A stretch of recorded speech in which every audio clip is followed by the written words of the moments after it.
Hello children, I welcome you all to class 9th for the session 2021 and I hope you all are keeping safe and sound at home. Children, don't get panic and don't lose heart because soon everything is going to be fine and we will meet again. So keep praying and be positive. So I am Priyanka Joshi and I am going to take your English language classes.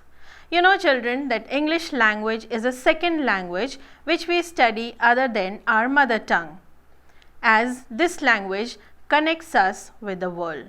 So I hope, rather I believe that you are going to put efforts to learn more and more in enhancing your English language skills.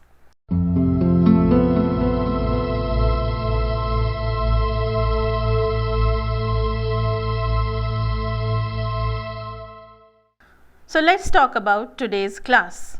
Now as you can see that I am holding a book. This is the book which you are going to follow in class 9 standard, which is Total English book for class 9th.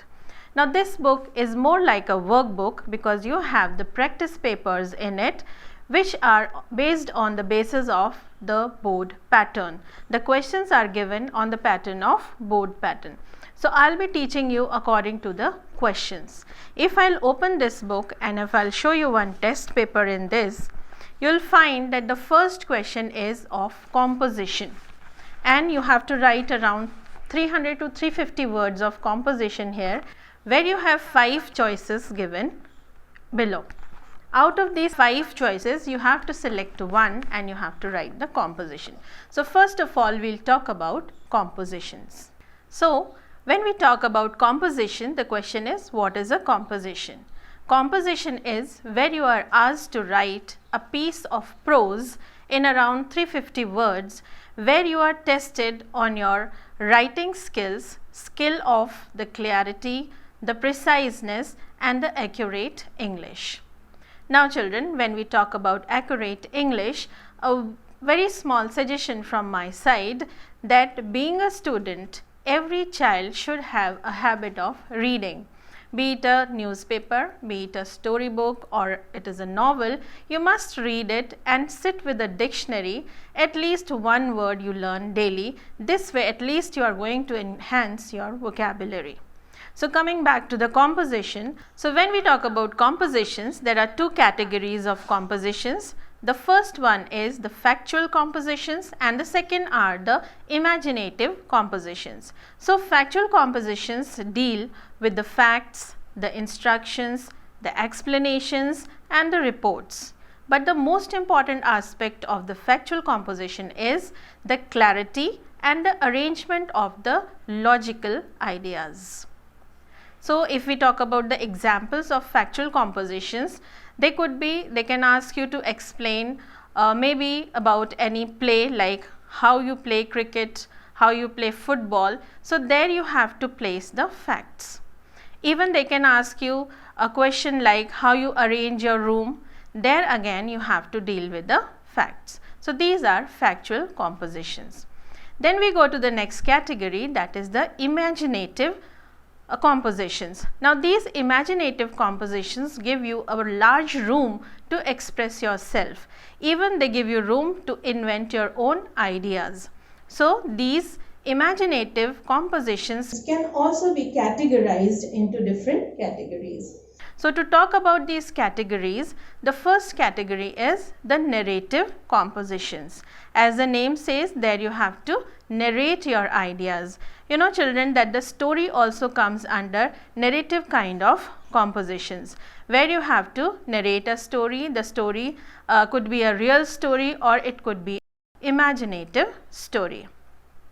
Then we come to the second category of the imaginative composition, that is the descriptive composition, where you have to describe. Descriptive type of compositions could be like the question could be describe your grandfather, maybe describe any of your aunt or any of your favorite actor. So there you have to place your ideas according to the they should be arranged in a logical sequence, like you will talk about his appearance first, then you will talk about his behavior, then his character.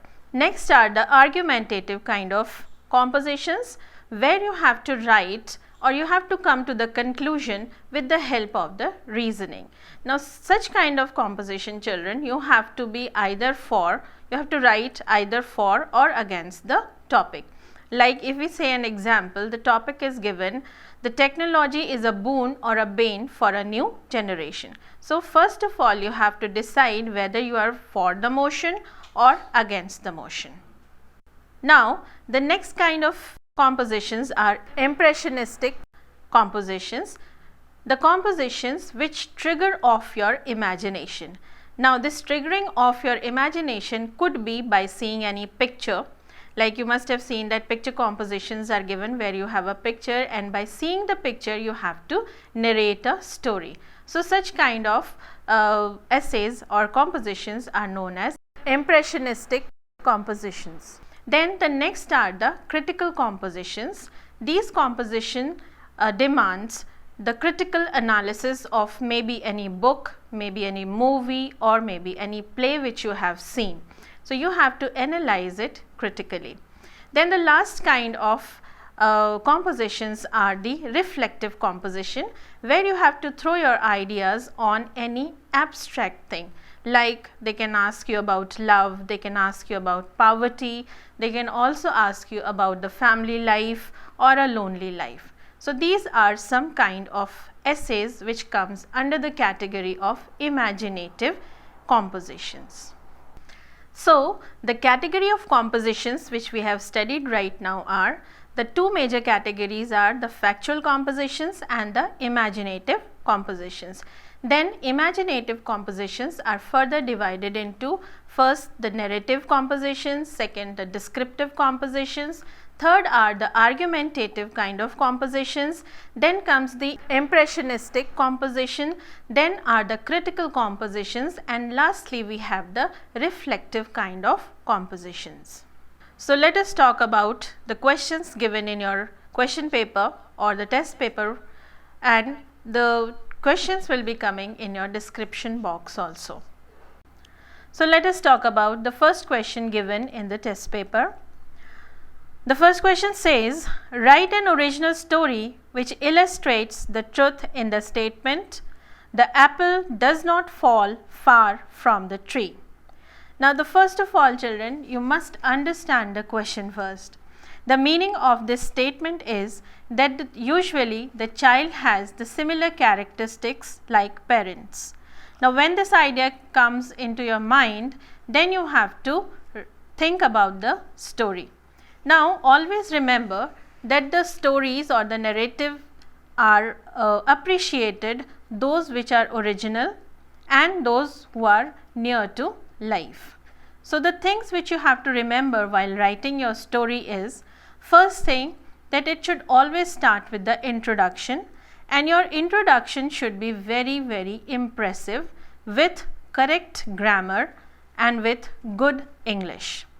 Then later on you can divide your story into 2 to 3 paragraphs.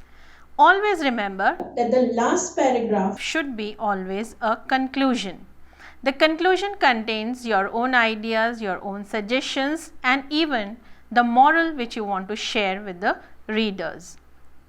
Second thing, you have to remember that the story should not exceed from 350 words, because in the beginning itself the word limit is given to you all. So, these are the things which you have to remember. Now, how you can make your story impressive? First thing, that there should be an interesting incidents, then you should have some characters in it. Obviously, when we are talking about the parents and the child, your parents should be the character in that. You can also be one of the character in the story. A suitable background should be there. Maybe it is your home, maybe it is your village, maybe it is a town, maybe it is in school. So, you have to take a suitable background. Then there should be some dialogues in it, and when you write the dialogue you have to keep in mind the tenses. Then the last thing is that there should be a particular mood or aim there. An incident, maybe there could be humorous incident, there could be sad incident, there could be something frightening or some educational incidents. So, this way you can conclude your story. So children, we have learnt how to write a composition. We have seen the categories of composition, and I have also discussed the first question with you, that how to write a story. At the end, as an assignment, I will be giving you 2 questions to write a story, and out of 2 you can choose any one and write and illustrate a story the way I told you. And I hope that you are going to take it seriously and you must write it. So, this is all about today's English language class. I hope you are going to do the assignment well. Stay safe and happy. Thank you.